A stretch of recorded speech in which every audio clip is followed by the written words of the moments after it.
Guys, now we should be live now. All right. Well, welcome, everybody, to episode 20 of the podcast. How do you know that? With Robert Hollis. We are so glad to have you with us today. Before we get things going, if you are watching us on YouTube, please hit the like and share buttons, as well as subscribe buttons to subscribe to our YouTube channel.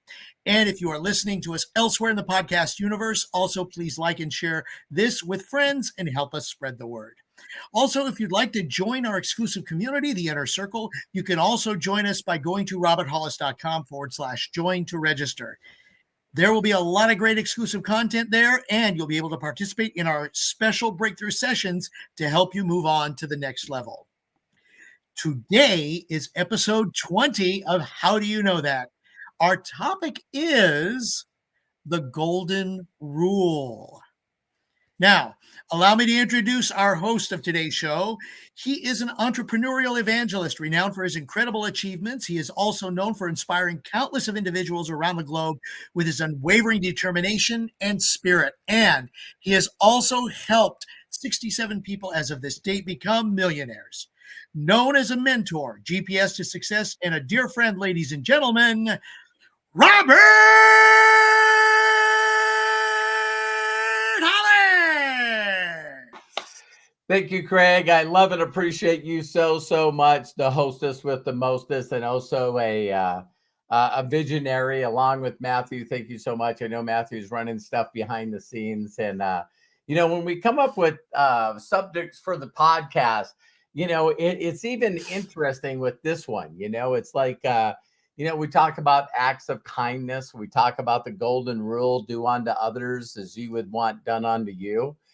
Yet there's got to be a large group of people that mentally, I believe, just believe that that's not worth the investment. Again, like on a few videos that I've talked about, it's like your mindset has to be that I believe that if I do the golden rule, that if I do it long enough, it'll come around. And so the only opening statement that I have for this is, for me personally, there was a checkered past that I have. Isn't it funny that they call it checkered past? Where's that come from? Do you win like you win a race and it's checkered? I don't know. But it's like you got this checkered past where, from the time that I can remember, I really truly believe with all of my heart, everything in my soul, that that I wasn't treated correctly, that the world had something against me, that there's just people that grow up on the wrong side of the tracks, which is another one, and that was me as well. And so as all this stuff consistently happened to me, where I was going to things that children go to, and everyone's asking, where's your parents, and all of this stuff. They also say, like, you got a chip on your shoulder, right? And so I was basically, in my opinion, not a good guy in any way, shape, or form, and very selfish, very into myself. I had a few sayings that I'm embarrassed today to say, but I was one of those people that said, listen, it's just an amount of time before you do something bad to me. So if I do it bad to you first, then when you do it to me, because you will, then we'll be even. And I had all this streetwise stuff that, when I see people doing bad things, it's sad to say that I totally understand where their mindset's coming from. And it took me being humbled to a place that someone said, listen, I didn't even read this book, but it was like The Art of Thinking Big or something like that. But someone just told me, hey, listen, you're supposed to have a goal that is so outrageous. So I challenged myself. I said, listen, I'm going to think of the largest goal that I could come up with. And at that time, not knowing whether about network marketing or not even being introduced to it, I can remember just saying, hey, listen, I'm going to give it a year.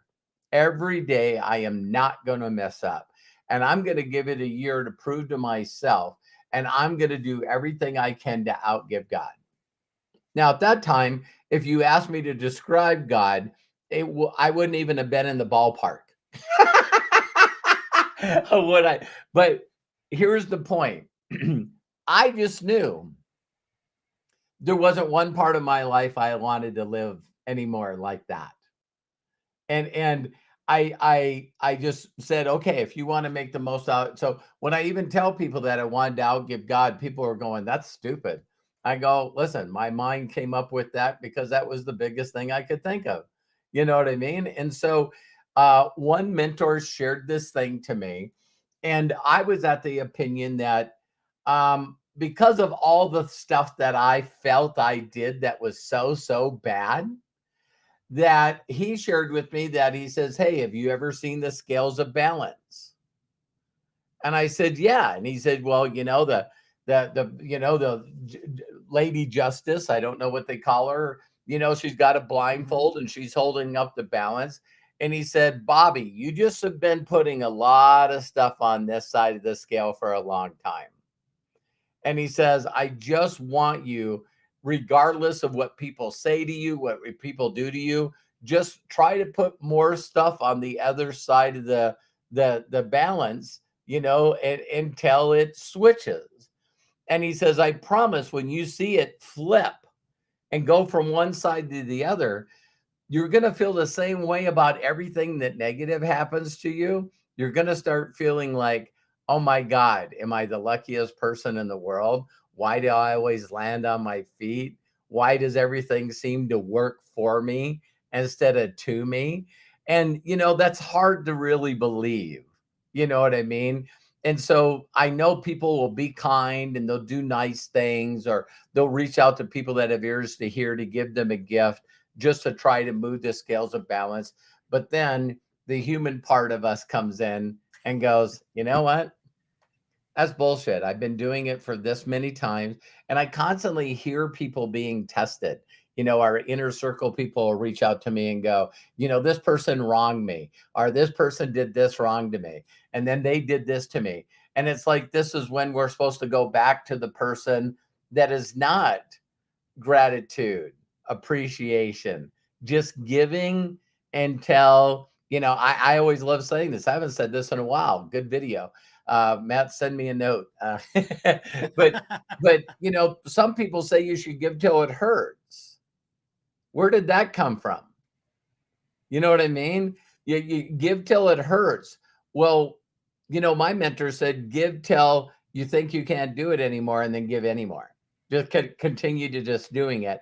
And now I'm here. So, so it's going to be neat to be talking to Matthew and also Craig about this, because I'm sure there's some people out there that just goes, I don't know where there's any documentation or spiritual or scripture background behind this, regardless of your belief.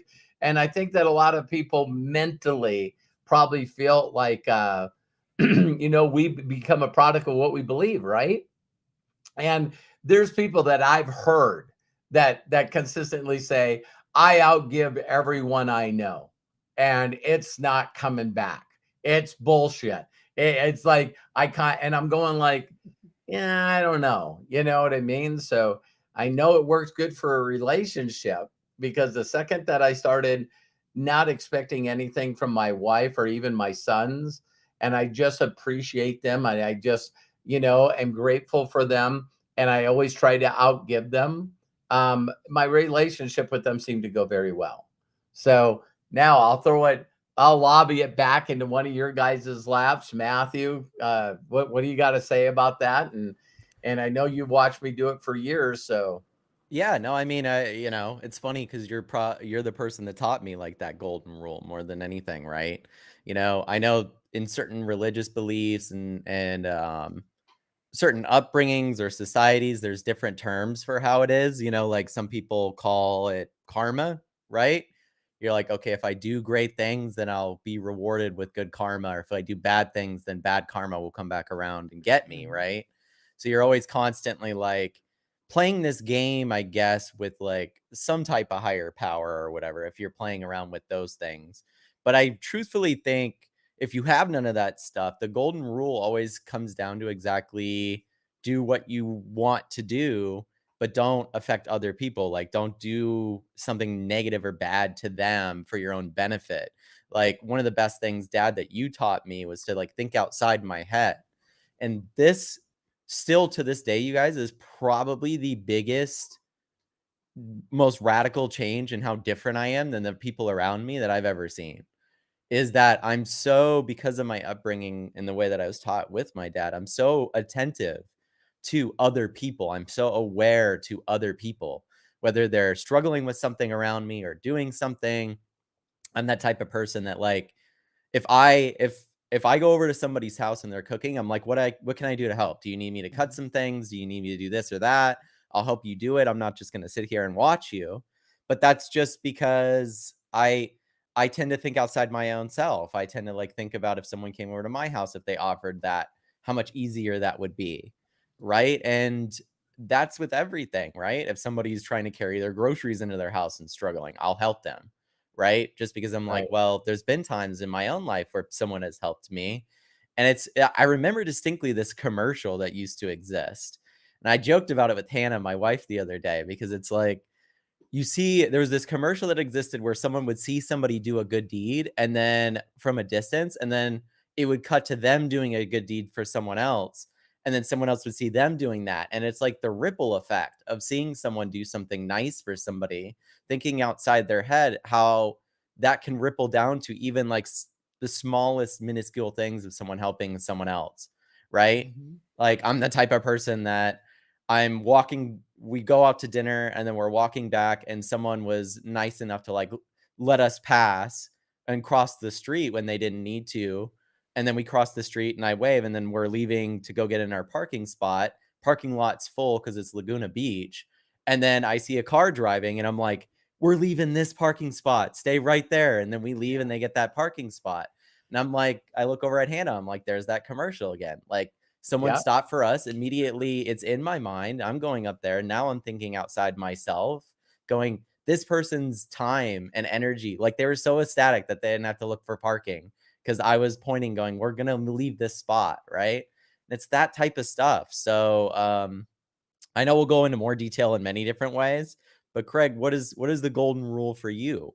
Yeah. Well, it's basically treat others as you would like to be treated.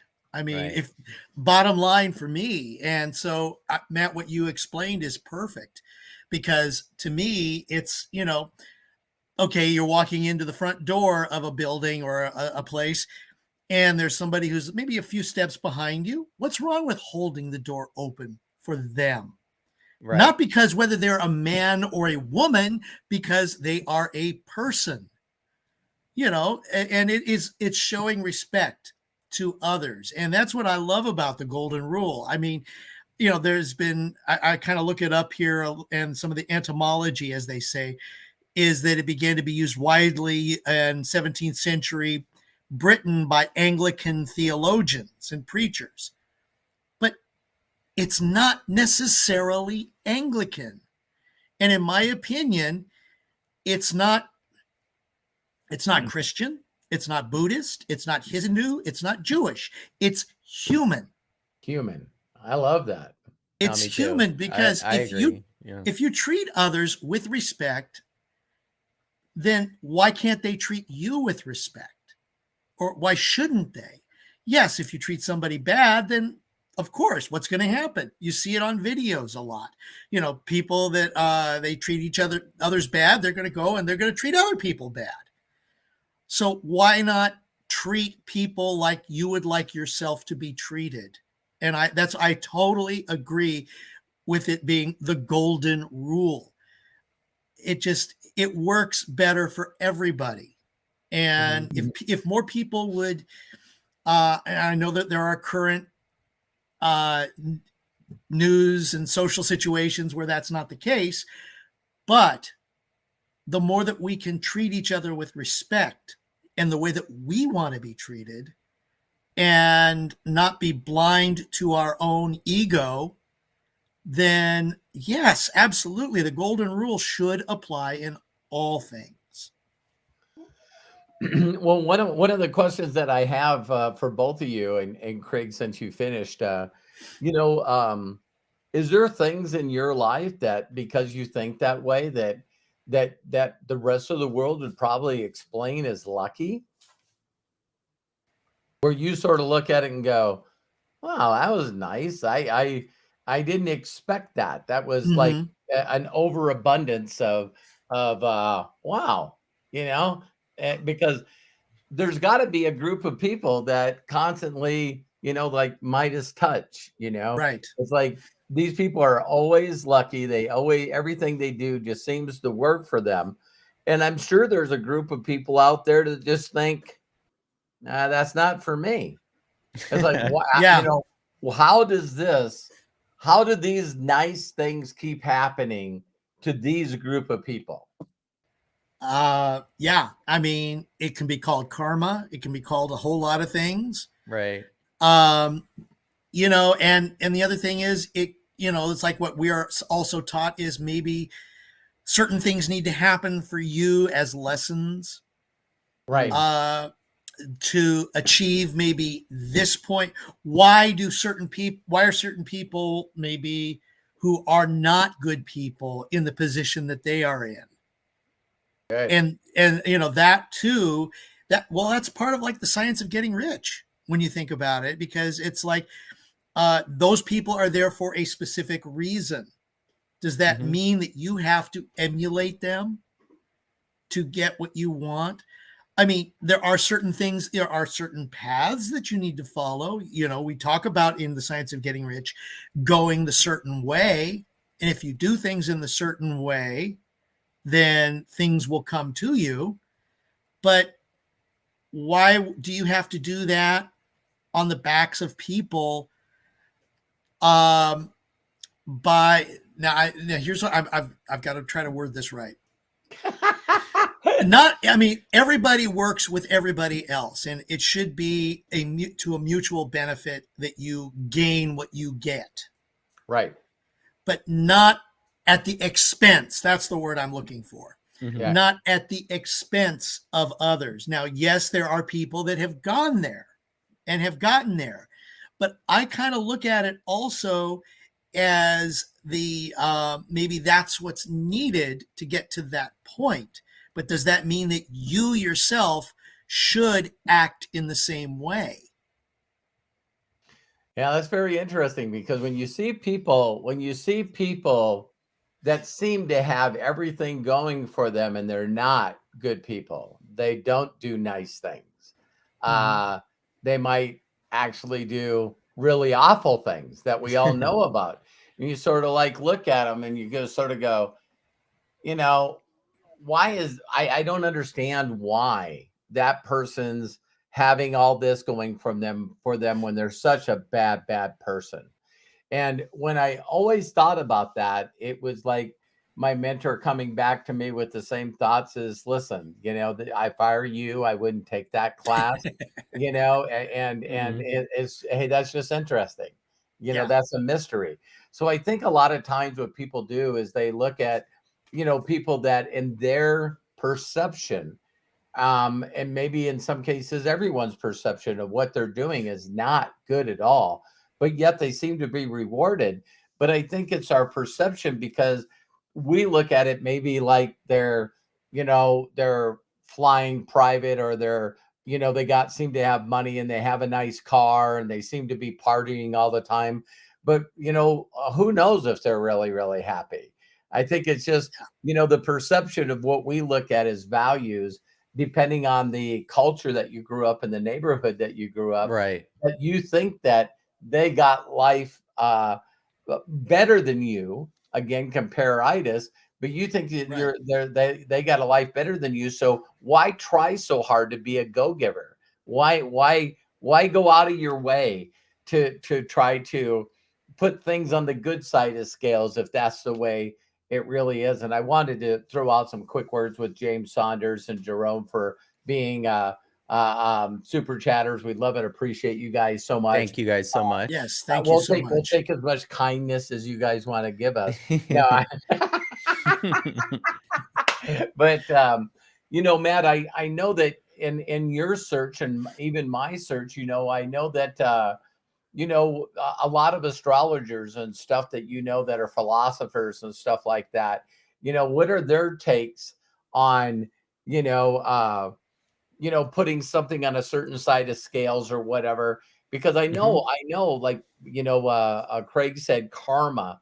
I don't Right. know if I don't know if I've ever been in a belief, a spiritual belief, or even my belief, where, see, that sounds to me like karma, in my opinion, is almost unrealistic expectations, because the Mhm. art of giving, Right. getting kindness, is just doing it, just Right. doing it.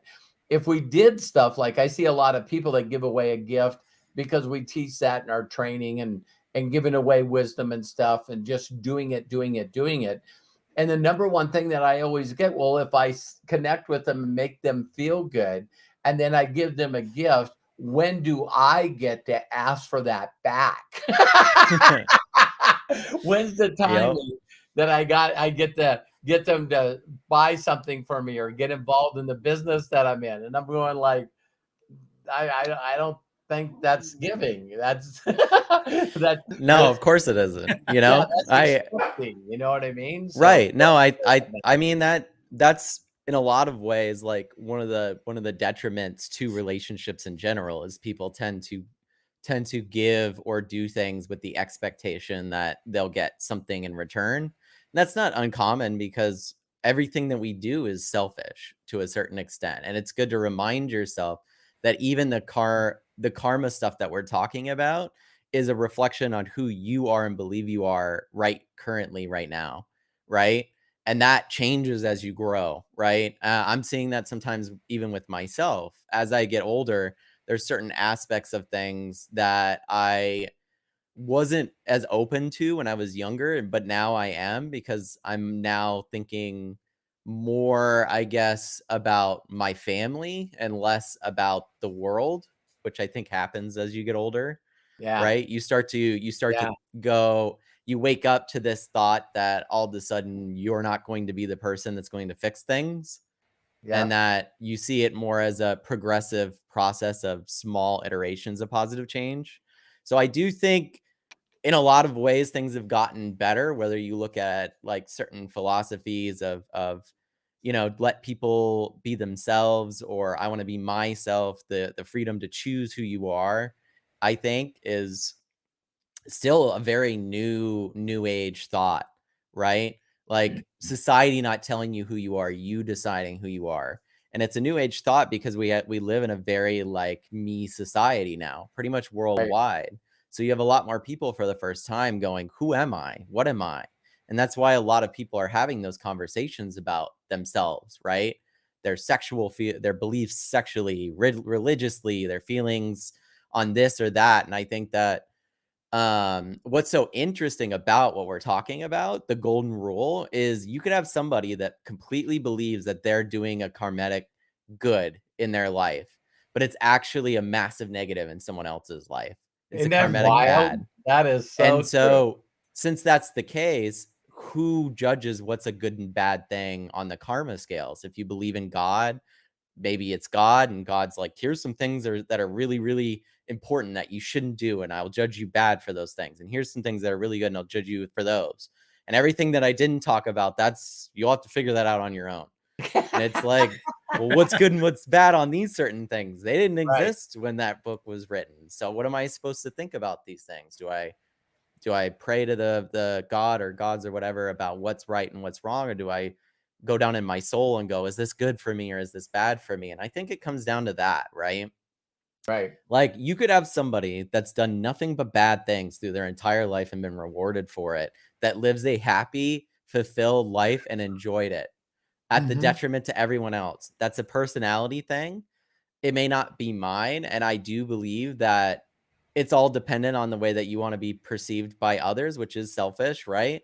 Like, if Right. you do bad shit through your entire life, odds are when you pass away, everyone's going to use you as an example of the way not to be as a person, right? And maybe you give a shit about that, maybe you don't. But to me, I tend to just try to put my best foot forward for myself and do the right things.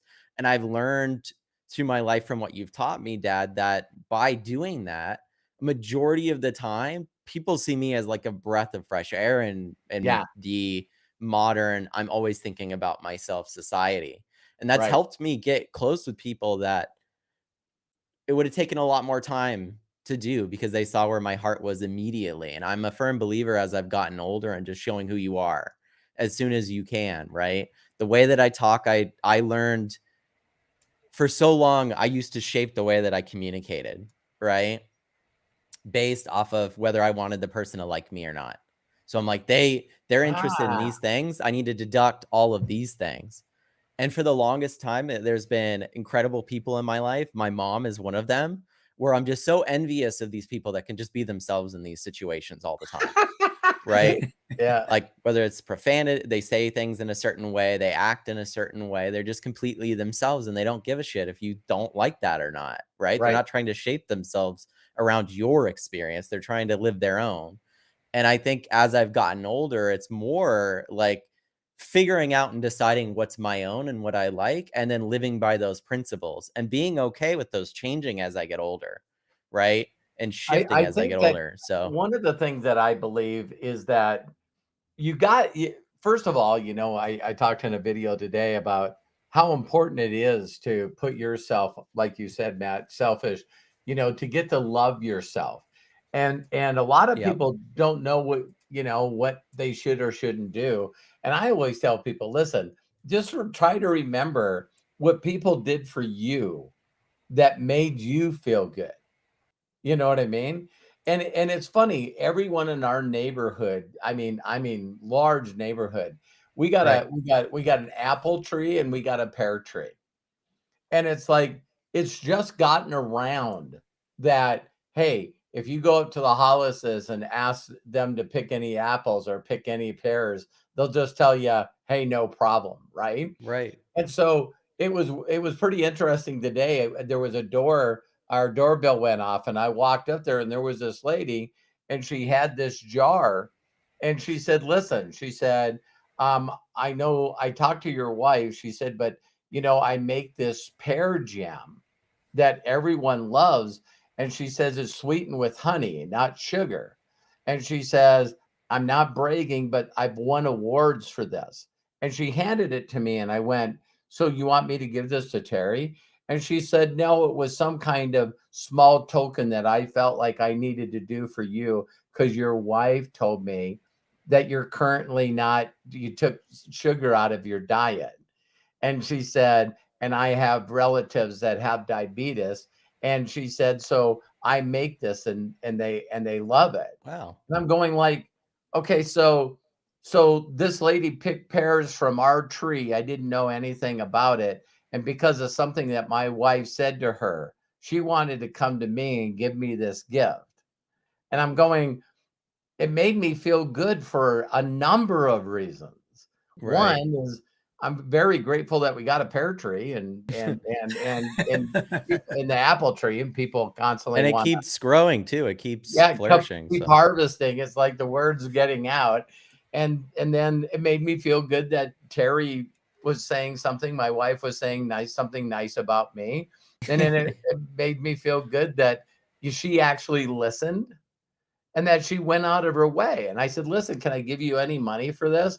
And she said, listen, my time is something that I love to give to others. And she said, the only expense to me is me turning on the burner. You know what I mean? I'm like, no, wow. it's not. Right. Yeah. There's a You know, lot you more know, to and what so that's so nice. yeah, I think that each and every one of you know things like that has happened to you or you've seen happen it to others. And that's why I think those YouTube channels get so much value. You know what I mean? It's like maybe there's a lot of people on the planet that like to see other people being hurt, you know, but I like seeing people, you know, get emotional because another person gives a shit. I Mhm. it's it. I can't get tired of watching videos of Yeah. people doing nice things for other people. Yeah, no, I mean the value in that too. Like that's just going to become more and more valuable as time goes on, just because of the simple fact that we live more in a society of what's in it for me. And like I was even sharing, Dad, the things that you've taught me, like they're very standout things, and I didn't realize that till I got in certain spaces, whether work spaces or friendship spaces, um, even in-law spaces, right? Like all those different Wow. things were serviced by the fact, I'll never forget when I first went and visited my wife before we were married, right? Which was 9 years ago yesterday, actually. Uh yeah, I know. So the first time I went and visited her, I'm doing all this stuff, like I get in there, I hug everybody. None of the family hugs each other. So it's like my family hugs. I'm a hugger, right? I'll if you said I don't want to hug, I'm not gonna force it on you. But I'm just that's the way that I am. So I get there and then I'm like, Maria, which is Hannah's mom, can I help you with anything? Can I help you cook? Can I help you do any of this stuff? And all the guys are just like sitting around, not watching TV. You know what I mean? And they look at me and they're like, or I sit down because she's like, no, I don't need any help. Um, and they all look at me and they're like, man, you're really trying hard. You're really trying hard, right?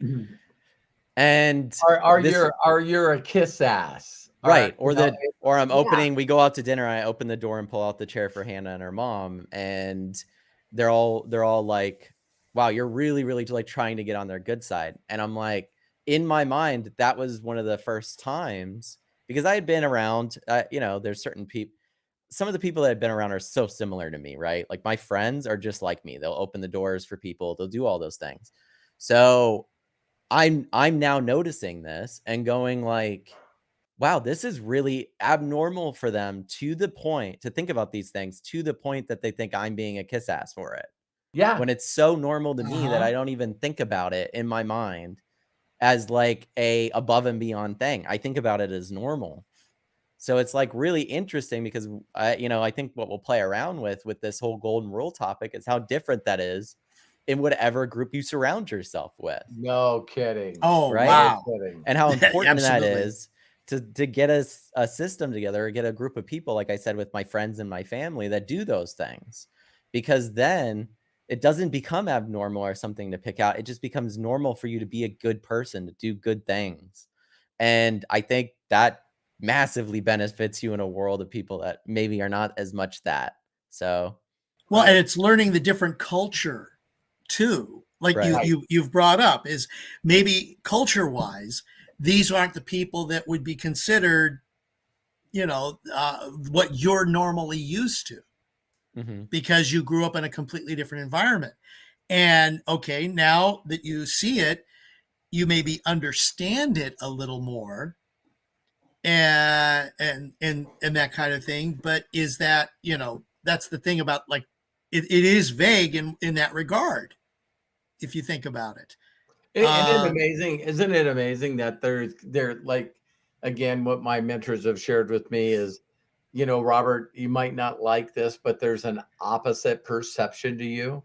Yeah. There are mhm. That's something you people that, taught me though. yeah, Like I think that that's and interesting. and to think that you being nice to women, you being respectful to Hmm. women, you being respectful or courteous in communicating and talking to a certain color of skin, Oh that you could yeah. just be around a group of people that are like, what are you doing?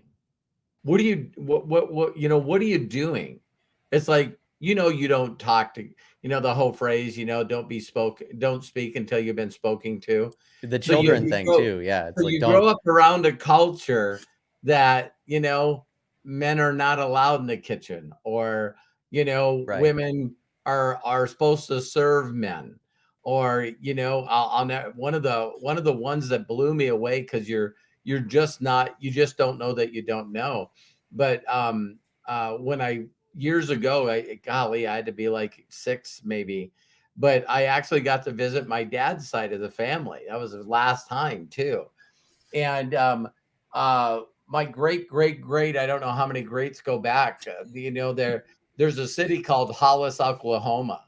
And so when you go there, it's Hollis grocery, Hollis gas station, Hollis everything. You know what I mean?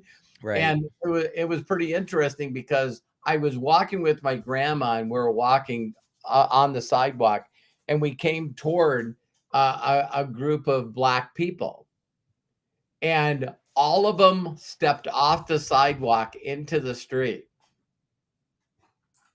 And as we were Wow. walking by, wouldn't even get eye contact with us. And they were saying, "Hello, Mrs. Hollis. Hello, Mrs. Hollis." And she was nice and said it back. And then as soon as and they didn't walk on the street, they respectfully said hi to my grandma as we walked by. And then once we walked by, then they walked back up on the sidewalk. And I remember that, and I'm going like, why did they do that? And my grandma's response is, "That's what they do." Mm. What do you mean? Oh, That's what that they is do. interesting. You know what I Right. mean? And I wasn't old enough to even try to comprehend what the hell was going on there. Right. You know what I mean? So when you hear stuff like that, you see people do stuff like that, you just go, what is going on? What is it going on? Monty, thank you very much for being an Inner Circle member. We Thank you, appreciate that. Monty. Thank Thank you, you so Monty. much. No, I know what you mean, Dad. I think that especially when you're not raised, and going back to the golden rule, almost could be like who you become who you hang around to a certain extent. Yes. Because, if you're not, I am a firm believer, there's no way that this isn't true in my opinion, but racism and these types of things are taught. They're indoctrinated into. You're not like born racist, Awareness right? is awareness. And so it's And like, Bad awareness, good awareness. Yep. right. So what's so interesting about Agreed. it is when you're not raised with those things, and then you all of a sudden are in a situation where people are acting that way. You're like, whoa, what the hell is this? Like, I'm not used to coming across this. But what's so interesting is that immediately whenever that happens to me, I'm like, okay, I can write that person off. Like, I don't completely do it because like some people are just ignorant, but you can always tell the difference between an ignorant comment and like a very racist comment. And it's odd that people are still that way, but I think I find it odd because like you were saying, I didn't grow up around it. So like since Right. I didn't grow up yes, around it, there's not in that mind where it's like, oh, that's normal, right? It makes me feel uncomfortable. So but that was normal to them, and that's exactly what yeah, you're saying. Is Right. it's because it's not necessarily normal for you, but for them, that's what that's what they grew up with. And for you to, is it right for you to impose the way you believe on that society? I mean, that's a really good and interesting concept in Isn't general, it? right? Yeah. Because Isn't it? Because if yeah, you're growing up that way, this whole concept where I see certain cultures that still believe that women are second class citizens, Mm-hmm. it's mind boggling to me that I just heard recently that another lady, because she wasn't wearing her outfit correctly, you know what I mean, not only Yes. got sentenced to, I think, 7 years, but right. like 300 lashes or something. I'm going Yeah. like, I never even thought I would hear that. What do you mean you're sentenced to 300 slashes? It's like, are we still in that kind of Yeah. world? Apparently. No, we And then are. there was In some that places, area. Yeah. yeah, and I recently heard in Africa that there's some laws that are being passed as we spoke that you can get life in prison for not reporting someone that's gay. Yeah, that's Mm-hmm. insane. And people that are gay, if they get caught, they get killed. Mhm. And I'm like going, what? What? So Yeah. say you're being kind, and all you're doing is not reporting someone like that, and someone can prove that you didn't report it. And it's like, what? I mean, of course it's way harder to like get out of a country like that. But like even some of the shit that's happened here in the United States over the last Oh, couple of years, it's really funny to me now because like I used to be one of those people back when I was younger, where I'm like, no, like I'll do what I need to do. I'll vote. I'll do all this stuff.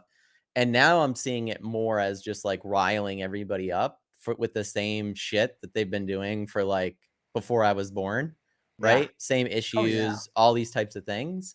I just think at this stage it's just getting boring because there's no progress being made in a good direction in general. I mean, there has been, but I think that that tends to happen when everybody's all about themselves and they're like, "No, I want some. No, I want some. No, it's going to be this way or that way." My way or the highway. Because imagine, right? Like you get, When you become so aware that you look at grown-ups and they're acting like kids in a yeah, playground. right. You just become so aware, and it's like, so wait a minute. You're not going to vote for this because you think the other side could get a win? Yeah. And it's like, is a win really voting against children having free lunches in school? Like, I don't know how that's a win. Or It's like we banning won. assault weapons, even though you can still get a pistol or a rifle. Sure. I mean, yeah, it's mind-boggling. It is. Well, like I think that's the funny thing about the golden rule is you could kind of take the same thing, do as you want done to you, right? Right. You could take that same rule and see how doing the opposite, even though we are talking about how you can win, can ruin so many things in a society of individualism. Because now it's like, well, if I'm not getting my golden rule, you're not getting yours either. And since that's the Oh my case now, and gosh. people are surrounded with others that believe that there's like, I'm winning and then you're winning, instead of going, does this benefit society?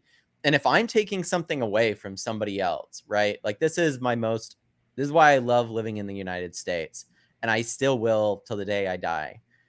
I firmly believe that the thoughts that started this country are still really, really amazing thoughts. And those thoughts are, you get to do what you want within reason that doesn't harm me, and I get to do what I want within reason that doesn't harm you. Exactly. You don't get a say in what I get to do, and I don't get a say in what you get to do or who you are, right? So when people go because they're in a group and they're like, these people need to be like me, or that shouldn't exist, talking about the people that are gay or trans or anything, right? If they're going, you need to live your life the way that I dictate, or the way that my God or my book dictates, how they don't see the hypocrisy. And if you utilize the golden rule, that flipped back onto you would ruin you. Yeah. Oh, absolutely. Because now we could take away your religious freedoms. We could take away your belief system and say, you're not allowed to believe that. Why? Because a group of people chose that you don't get to. Right. Now now you could get persecuted for being religious, right? Right. Or for believing in certain things. This has happened in the past, right? So it still happens. It's so interesting because every you can have all day, these people. every day it's happening. You can have all these people fighting to strip rights away from women, strip rights away from people that are gay or people that are trans or whatever, or even the addition of those, giving them those rights, fighting against giving them those rights. It's like, to me, even if I don't agree with that person's way of life, I can see the hypocrisy in me going, they're not allowed to live their lives the way that they want to in the United States, and that's my choice and this group of people's choice. I can see the hypocrisy and how fast that could shift around and change by whoever is in power. And then all of a sudden I don't get to do what I want to do. Right. Oh, absolutely. And the freedom of that, like, just live your life the way that you want to live it.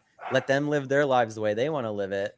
And then all of a sudden we get to live the way we want instead of forcing our ways on other people. So rant over, but that's the way that I feel about it. It's a valid rant, because as long as you're not hurting others and you're not, yes, you can maybe suggest, this is the way I live and this is the way I like to live. And this is the way I would, let's say, I would like you to live, but that doesn't mean that I want you to live that way if you don't believe that way. Right. And it's the acceptance of who you are and what you are that I think is, like you were saying, Matt, the most important thing. Mm-hmm. Everything. And, in a sense, Jerome, I agree with what you're saying. The market, the black market will always exist. The white market will always exist. The green market will always exist. The polka dot market will always exist. It doesn't matter. and Arthur says, just let everyone be without imposing your beliefs onto others. And that's something that we need to consider. Yes, you have a right to share your belief, but you don't have a right to beat me over the head with it. See, I'm like, I have a difficulty with that, Craig. I'll tell you, it's like, the whole concept of, I just mentally, in my heart and spirit, everything, just know that I'm far from being perfect. Right. And so, since I don't know, see, that's the problem. A group of people think they know. Mhm. And because they say that they know and they have a opinion, I just have gotten older I get, I do not pass judgment on anybody. And Okay. when you get up, when you grow up especially in the United States, and everything's competitive, high schools against high schools, Right. this guy getting, this guy, this blows me away. I don't know if you guys seen this, but this band leader got arrested because at the end of the game, the two bands, the home and the away team, go back and forth, and they just go back and forth in this little battle of the bands. And someone with stupid authority or whatever said, you guys need to stop so we can shut down the football field and get everybody out of here. And he's going, from the time I remember being in a band, we did this. Then I went through all my schools, years of, middle school and high school and then college. Now I'm a band instructor, and this is what we do. And now we got a person that says, I don't want you doing it, so stop.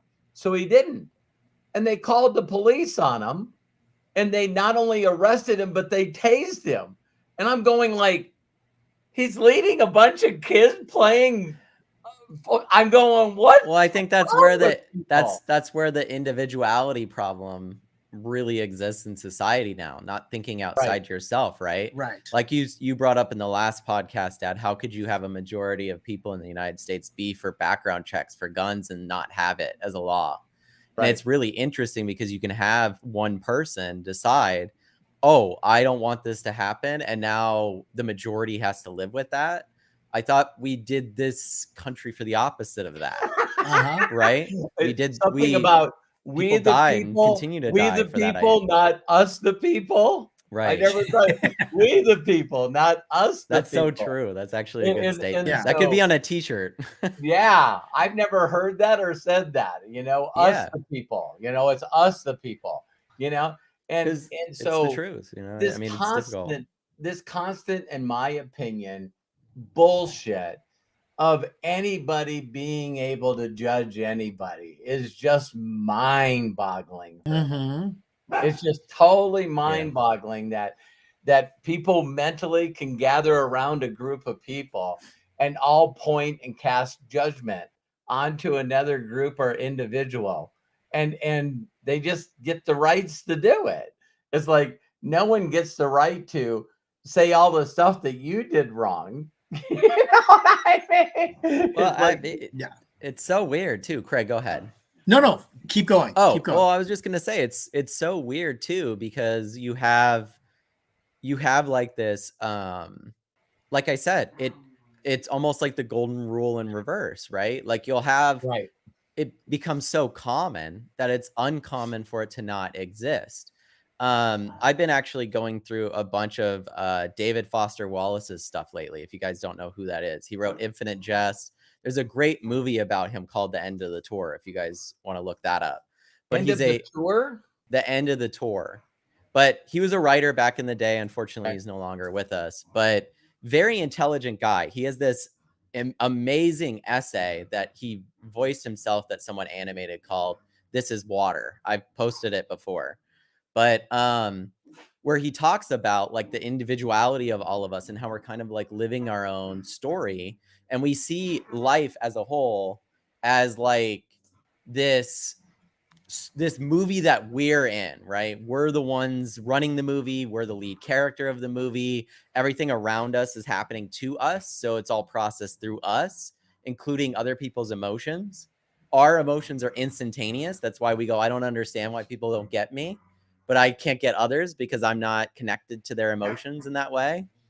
And so I think his whole idea and concept was around, if you could have the ability to be so present and not individualistic, that's actually where the happiness in life is. That if you can be happy with being in line at the grocery store, then you Yeah. can be happy with all of life, Mhm. right? So my dogs are playing back here, freaking out. I'm gonna kick them out. You got a good enough microphone where it's not very loud for me. Is it I'm loud gonna for kick you? them out, but I want to hear what you got. I can still hear you. I want to hear what you think about Okay. that. Yeah, it is. How many times do we look at ourselves and say this is right, this is wrong, Right. based on what we have been raised, based on how our influences have been.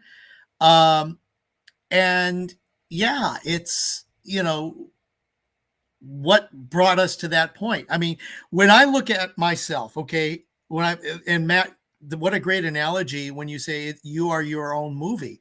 When I look out, I don't see me. I see, well, except I see me in the reflection here of the video. But other than that, I see Matt, I see Robert, or whoever is in front of me, and I see my reactions to that. How was I raised so that my reactions will be beneficial to those that are around me? Or Right. maybe they're not. And maybe in that case, I should ignore what's going on. Who knows? There's so many different there's so many different personalities. Yes, there's the 16 personalities that we've seen in, that, what is it, that special test. But beyond that, I mean, each person is so different, even though we may have traits that are that come from our parents, that come from our family units that we've been raised with, that come from our communal. And when I say communal, I'm going to include our schools, our teachers, the people who we've also kind of entrusted in our lives. Were we raised in specific ways that we can achieve nirvana? Okay.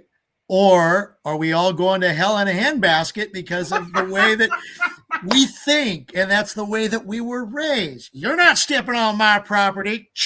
Yeah. Yep. What makes you think you can do that? Hatfields and the McCoys. Exactly. Oh, yeah. No, I mean, it goes back to kind of what I was talking about last week too, which is like, can you break the human cycle when it's kind of been that way for so long, right? Like we're very instinctual animals, and we tend to want to be liked, of course. And so there's been so many studies on this. It's like, how do you get a whole group to be against another group, even though they don't agree on it? It's like, we'll just get them in a crowd of other people that agree on it, Yeah. and they'll start shifting their opinion to fit in. And this is the tribe aspect of us, right? And I think what's so interesting about that is, as the ebb and flows of time happen and certain things are like very like pro, it's a good thing, and then shift in the other direction, right? What's so Right. interesting is I grew up after like I remember 9/11. The war in Iraq and Afghanistan has been going on almost as long as I've been around, right? So of course not anymore, but we'll see about that. So it's interesting because now that I'm an adult, right? And there's almost like a mini war starting again that's been going on for a while in the Middle East again.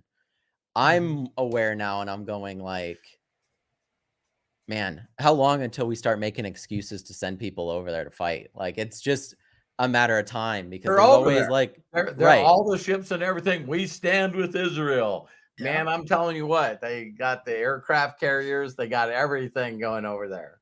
Yeah. I mean, if you want to go ahead, I was going to say, if you want to go even further into that whole situation, were the Hamas people correct in doing what they were doing? No. Well, let me just expand on this, because I Yeah. agree in that. Are the Palestinian people, not Hamas, Mhm. how are they going to be affected by this? What about the Israelis who are affected by this? What about, okay, now we're going to be bringing in the strike force, or whatever we want to call the deterrent force of the USS Gerald R. Ford aircraft carrier group, which would involve now bringing the US into it. Yeah. Right. It's, it is so much of, okay, yes, we want to, treat the golden rule as it is, but in many cases, some of those societies are more of the Hammurabi Code, or an eye for an eye and a tooth for a tooth. And what Sure. happens with that happens. We become blind and toothless I think we're the same way though. Like it's no, in and our own way. I Yeah. use 9/11 as an example because the camaraderie of the people of the United States, outside of some really like people that were very pro going to war in Afghanistan and Iraq after 9/11 happened, because we were all so hurt and scarred by it. But what Yeah, I was saying is with time, just pick a country and destroy it. It doesn't yeah, with time have you to be can the look right back, one. you Just can get look one. back and now you talk to people and it's like, "Oh, I was against the war in Iraq." Like politicians, you know what I mean? Because now when you Yeah. look back at it, you're not looking back at it with those rose-tinted glasses of like freedom. You're looking back at it going, "Man, like man, did we really need to lose all those American soldiers' lives and kill all those innocent people and all those things for that? That's so far from, I don't know." And I think it's similar now. That's why I brought that up.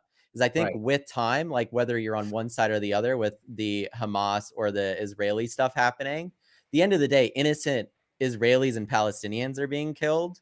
And that's Exactly. never going to be okay. Like that's Never. never going to be okay. So like in my mind, it's so interesting how this happens, and then people are like, I'm on this side, I'm on this side, and then they're like, hey, they're canceled from this because they're pro-Palestinian or they're pro-Israeli, so they're canceled from this or whatever. Immediately in every country. I mean, every major city in the United States, they showed it in Washington, D.C., and New York and L.A.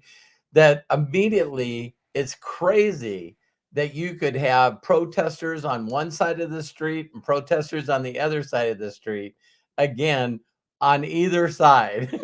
Mhm. It is like you're sitting there going, wow, so I this whole concept again, how we're programmed to pick a side, Mhm. and then if you don't pick a side, then you're weak because you don't pick a side. You know Or what I mean? you've picked Right. a It's like, side because you yeah, haven't. it's like, what side are you on? I'm not saying that. Well, then you're weak. Then you're weak. If you don't stand for anything, you'll fall for everything. It's like, come on, and it's like, it's like you're looked at, like Matt said, when all of a sudden you just want, can't everybody just get along? Yeah, no. Can't we just all love and be kind to each other? No, you got to pick a side. You got to pick a side. And if you don't, then you're against me. What? No, wait a minute. Tribalism at its Yeah. best. I try to learn the most that I can when certain things like this happen, because I don't tend to want to listen to like one side or the other. What I Right. do know about that whole situation is it's no different than many other situations through history, and that's why it's continued to be that way. Seems like every single time peace is on the table, then someone's like, actually, it's not, out of Right. nowhere. And I Mhm. think whether it's Hamas or the Israeli government, back and forth, like if you really look into it, I I can sympathize with both sides because I'm a human and I understand if you were oppressed and then put in a certain place and then bombed consistently, that you probably would be pretty fucking pissed and maybe want to join a terrorist organization that makes you do bad things to innocent Right. people because of that anger being directed at somebody. It's not like that doesn't happen somewhere else. And at the same time, you could see a terrorist organization harm your friends and family and go, military, why don't you kill those people? Yep. I get it. I get both sides of it. At the same time, I'm just against innocent people dying. And I'm against the idea that one side is supposed to rule over the other and can't live together. Right. Matt, I think I peace is heard one possible because I've time. seen it, but Yeah. it's more so, you got to show up and you got to actually follow through with that And do piece. Don't something like about it. Right. right. Don't have it for a little bit and then go back on it the moment that it's convenient for you. Right? You need to stick Yeah. with it. So, I heard this argument one time that said every war on the planet is around who possesses property. And so when I heard this, I was like, what do you mean? And it's like, so certain beliefs believe that if your kind is not on your land, that's why it's a desert and it's scorched. So this whole thing that I heard, down to one paragraph where a guy says, what if from the time that you grew up that you knew you didn't live in the land of honey and the land of prosperity is because the infidels lived on your property. So whether we're talking about what we brought up before, the McCoys and the Hatfields, right. or whether it's the young Putin growing up very, very young, knowing that there was a group of people that got together and took some of Russia's property away. If you really look at this whole thing, it's always about, well, Jerusalem is ours. No, Jerusalem is ours. No, why does everything got to get around, hey, we have the right to this piece of property. And because we don't have this piece of property, our lives are shit. So Yeah, there's well, I not, mean, it's so crazy, Dad, because they'll take that, right?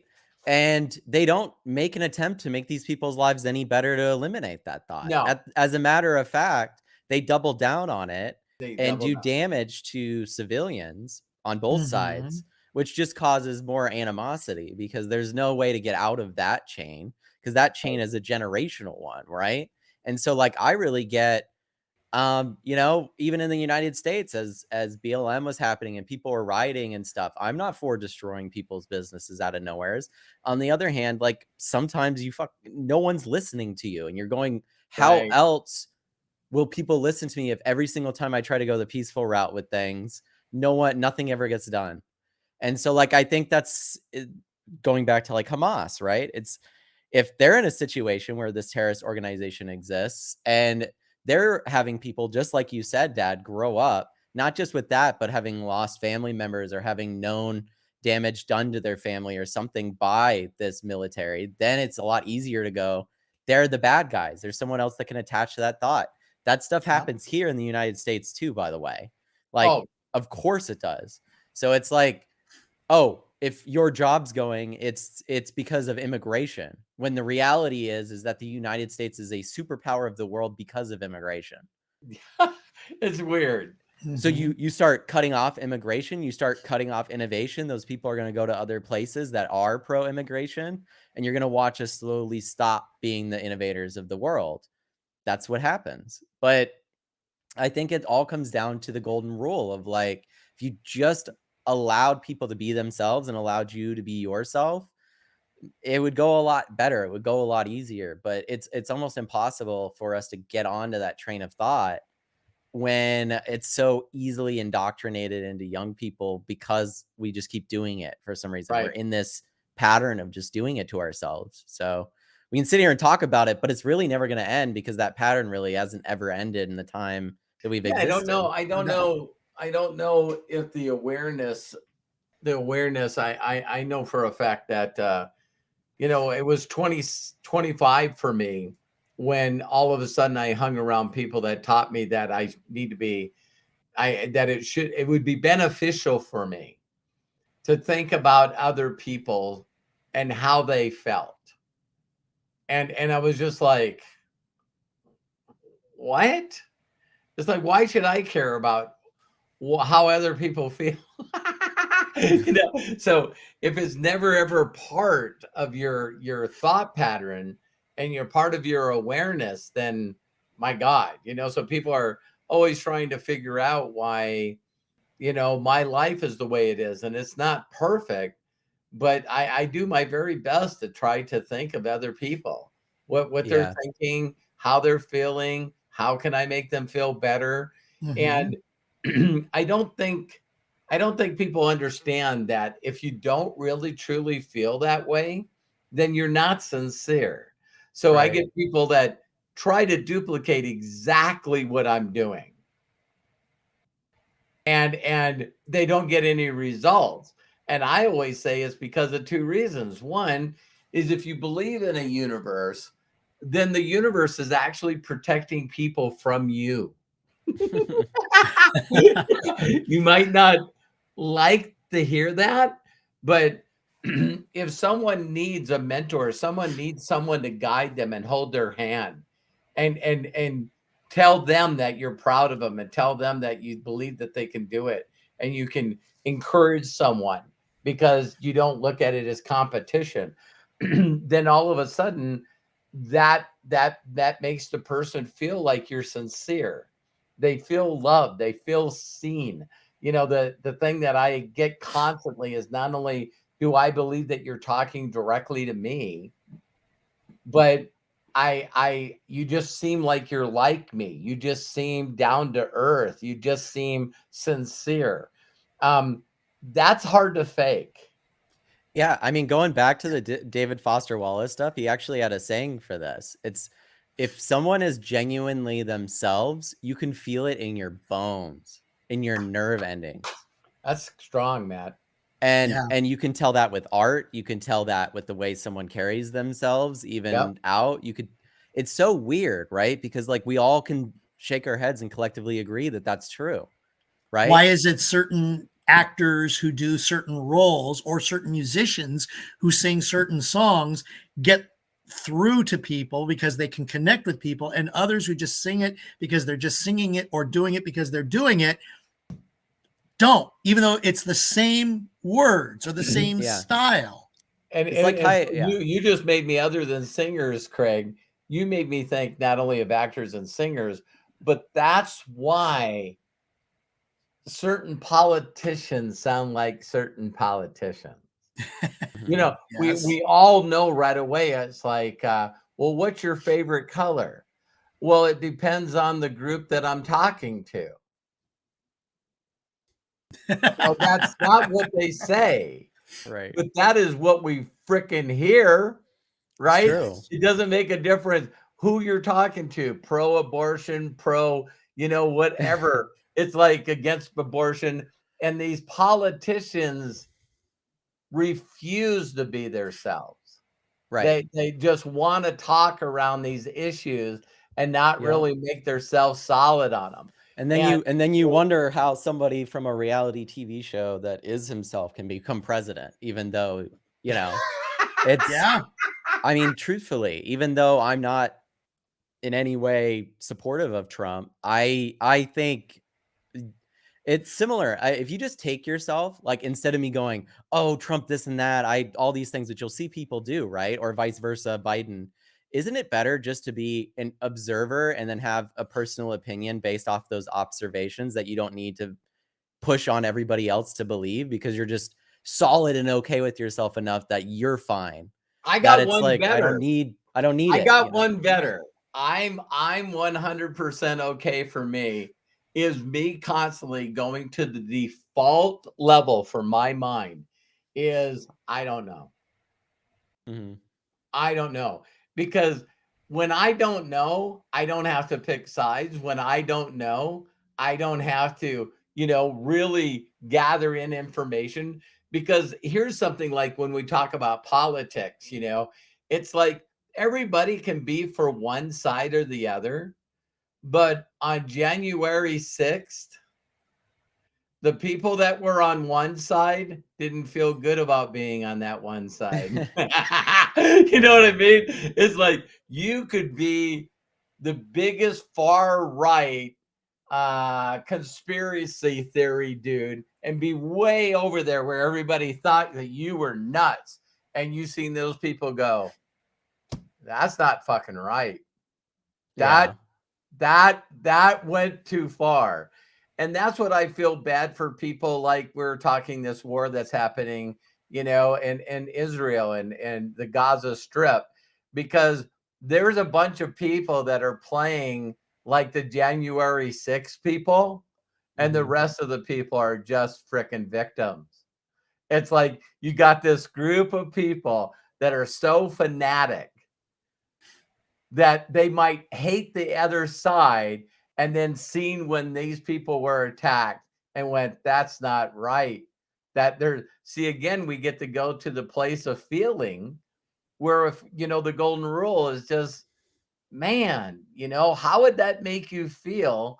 And maybe you shouldn't make other people feel Feel that that way, yeah. way. Right. How So would I act if and how would I feel if? there you go. Right. Craig brought that up today. That got us to here. It's like, how would I Yeah, feel if and how would I act if? Right. yeah, No, and yeah.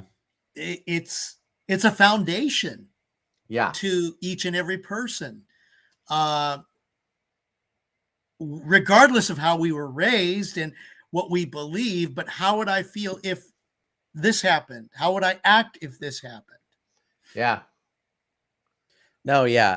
I mean, the more that we talk about it, it's really interesting because it always comes back to your own personal abilities of knowing what's right and what's wrong for you, right? Right. Like there's this thing that constantly goes on when any version of it could be a school shooting, it could be a war, it could be anything, but there's this, if you're not empathetic to humanity and to human beings and to what their struggle is, or you think about them or what they're going through on both sides, then in my opinion, you have hijacked empathy.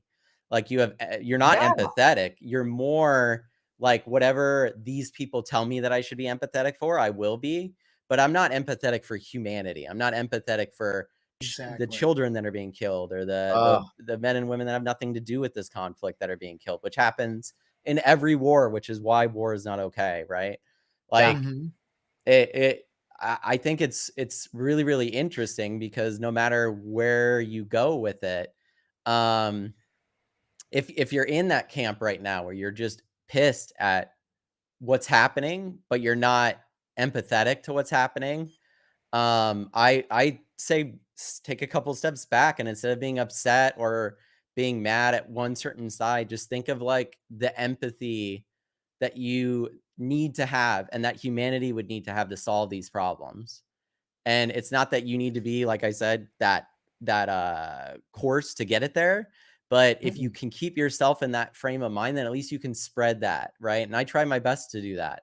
It's like if I'm talking to people Yeah. and people always do this because we have a 24/7 connected world, right? So now you need to know about current events. If you don't know about current events, then it's like, oh, I'm dumb or something, right? Like you have to, Or you're not empathetic. you're not educated or whatever. So it's Yeah. like, yeah, oh, what do you think about what's happening in Gaza, or what happened in Israel with Hamas and everything? If you don't know anything about that, then exactly what my dad said is great. Go, I don't know anything about that, to be honest with you, but don't then let them hijack your empathy and say, well, Right. here's the way that it happened, right? Do research for yourself, and then at the same time go like, why would I be empathetic with people killing one another? I'm not empathetic with people that kill innocent people ever. Right. Not. Not. I don't care what they're fighting for. I don't Mhm. I I don't don't care. like I don't It like doesn't matter. right. I don't like it when an earthquake happens. I don't like it when a flood happens. I don't like it when a hurricane happens. It's pretty interesting how we all can immediately feel empathy if it's a tragedy like that.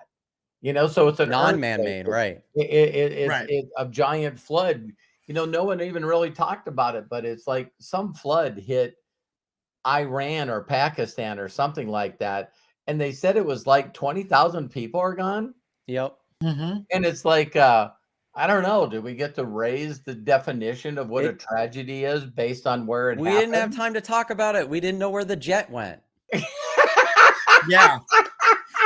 Why would we need to talk about all those people dying when we don't know where this jet is? Yeah, All and right? it's like, well, listen, it's a stealth jet, and that's why you can't find it. It's Right. like, but I but joke about these things, but that's the case though. I just find it like funny when I'm in that observing mind of like the things that we really do talk about or think about, and the things that completely we just don't. It's like you could have you could have a couple of certain Taylor things happen. Swift. Taylor Swift's going to be at the Sunday football game. Oh, there's your thumbs up.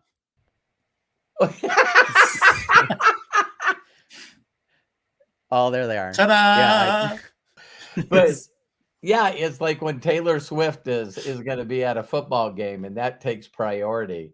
That's pretty. But see, now I'm judging again, right? I'm judging.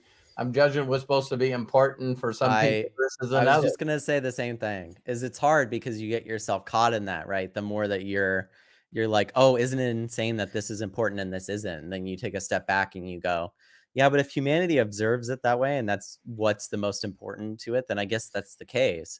But of course, then my mind goes to the place of like, yeah, but that's by manufacturing it that way.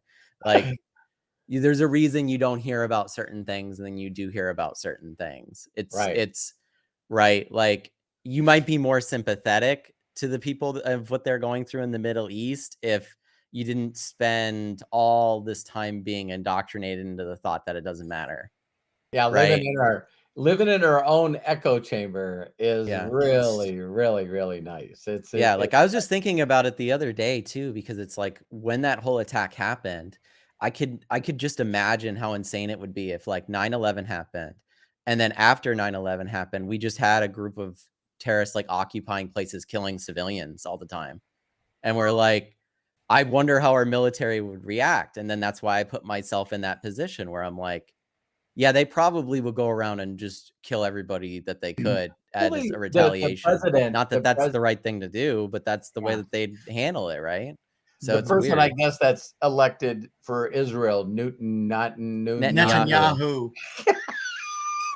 but which most Israelis don't like either, by the way. right, Yeah. but this is what he was quoted as saying, and when I heard this, he goes, "I'm tired of this happening to the Israeli Israeli. people." Israelis. He says, I'm gonna focus on doing a playbook out of the United States. He says, I need people to know this time that if you attack the United States, and when Bush stood up and said, you're with me or against me, and all he did is destroy two countries and overthrow those two leaders, that a lot of people don't attack America anymore. That's the playbook to destroy innocent people in two countries that had nothing to do with it just to get a point across. And I Well, went, it's oh what, yeah. my God. It's like, I'm going like, this is crazy. That's the culture Yeah. that he has been involved with. Well, and it's weird because I don't know if we could like evolutionarily get out of it. You know, I think it's like, because I find myself checking back into those frames of mind sometimes Right. where it's like, I feel, you know, when there's certain things that happen in our own country that I'm opposed to, I immediately am on that other side of like, I can't believe they do this stuff. And then I have to take a couple steps back, be an observer again and go, who's telling them to do this stuff? Why is it so important to them that this happens? Is there a way that you could communicate with people where they understand? Because I think the thing is like we understand the plight of others when we hear stories or we hear these things about their experience, right? And I think without that aspect, that very human aspect, when you eliminate that, I think that's why it took us so long to not be okay with the wars in the Middle East and the United States, because it was kind of like out of sight, out of mind. Like we really didn't know what was going on until a bunch of people leaked stuff and went, hey, like we're just outwardly killing civilians and laughing about it.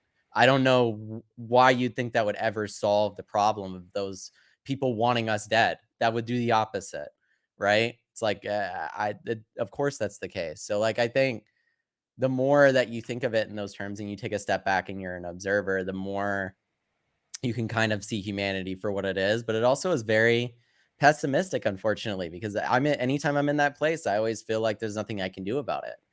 And that's why I spent a whole 2.5 hours talking about AI, hopefully helping that in the future, right? Well, that's the things that move us forward is when we can, you know, the title of this podcast starting from day one is how do you know that? Right. And so, you know, whenever anything is crazy out there, my first mind, the first question I ask is do I know what I'm hearing is actually the truth? Is actually what's Yes. happening here. And virtually in every scenario, in every scenario in my life, I've now come to the place that I do not know.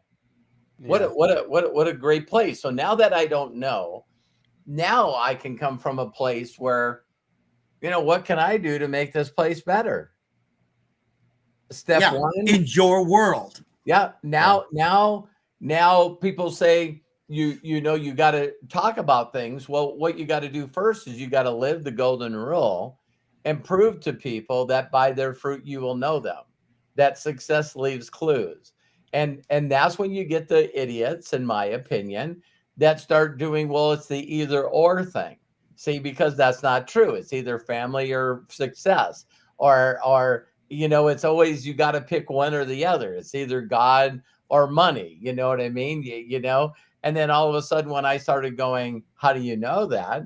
Then my next step in my mind goes, I want, so when someone writes a song, I want it all and I want it now. I'm not the only person that's thinking that, there's people making me pick sides. Are you putting God first in your life? You know what I mean? Or are you putting money first in your life? Because if you're putting money, I sure don't want to do that. Well, no, you can have it all. So with me Mhm. not knowing, the next step for me is the golden rule, and I need to get gooder, and I need to lead by example and treat people the way that I want to be treated without expecting anything in return or waiting for them to do something good first. So as Yeah. long as I'm living in my little world that I don't know everything about anything, then I can constantly put myself in a step forward of looking forward and just keep pushing on. Mhm. just continue to keep pushing on. So we got these crazy weird people, misfits in the world that just seems like they just always want to make life a little better for them and the people that they're around, and they just want to keep making it better, and they just keep want to making it gooder, and they just want to keep Yeah. making it gooder, and they live in that world. And I guess when my days are over and I find out that that's not what I was supposed to be doing, I'm gonna still look at my life and went, hey, it's pretty kick ass. Did you do the best that you can with what you have? Yeah. It's just like Yeah. I don't need to be a crusader. I need to, try to live my life by example. I love that one thing we've heard, Craig, many times where, the person was asked, how do they change the world? And, you start by changing you. That Exactly. has some kind of influence on your family. So Matt has said some pretty nice things because he's watched his father do his best by leading by example. People, my son knows that I'm not money motivated. Right. I maybe sometimes him It's so and funny because if you were, it would have probably been there's certain situations that would have been very beneficial yeah, financially to us if you were money motivated yeah, and instead of and people so motivated. yeah, so that's my words to close it out. It's Yeah. in the midst of all this unhappiness, we again need to try to be the light that the rest of the people look at and go, maybe they've got something figured out there. Maybe Mhm. Right. because Yeah, it's pretty I easy to know get people people, on an idea if you can sell them on why it's so good for them, right. you know? So that's Yes. my last words on Golden Rule, Matt. I mean, I love these podcasts. I love doing these different subjects because I know that it gives us a chance to just talk about I don't know, I think a lot of stuff that we all kind of sometimes think about, but put in the background of our minds while we're like living our lives. But it is always really good to think about like where you're, and we talked about morality on the last episode too, but where you are with that and checking in on yourself. I think I my closing thought would be is if we could change the individuality of the way that we're thinking to instead of being outward be inward, then we would be great. If we just thought, how do I want to live my life? What would make me the most happy? and focus on that instead of going then from there, taking that individuality that's really good and then turning it around outwards and going, no, but you also need to do this, right? Like, I need you to reflect my ideals for me to be happy and satisfied in my life. So I Right. would say if we just flip that around and make that individuality more about our own passion, our own purpose, our own positivity and excitement and morality, then I think that the world would be a better place. Then outside of that, I really do think the golden rule fits into the exact category of think of course is think the way that others would be treated the same way you want to be treated. And I think Mhm. if you truthfully believe that, then you really need to like sit down and go, what do I believe is good and bad for me? Yes. People don't do that. Yeah. If you take the time to do that, I think you treat others differently, including your friends and family. Because there's a lot of people that try to, myself included, is a huge mistake I made. I try to control things because that made me feel better, like more relaxed. But everybody in my life is like responds. I surround myself with people that respond to that with like a fuck you, which is great because then I no longer have to. I trained myself to stop doing that because my wife and my friends and my family are all very independent people of like, no, I don't. They'll argue with me for their own point, right? Yeah. And so Mhm. that's good because I think if I grew up in a different situation where everybody was like, "Yes, Matt, you're so wise. This is right," or whatever, I would be in one of those situations some of these people are in where you like really do believe that you're always right, right? And I think that's such a bad place to be in. What a bad place for growth, right? To I not be observant. it definitely So, is the opposite. It definitely yeah. is the opposite there.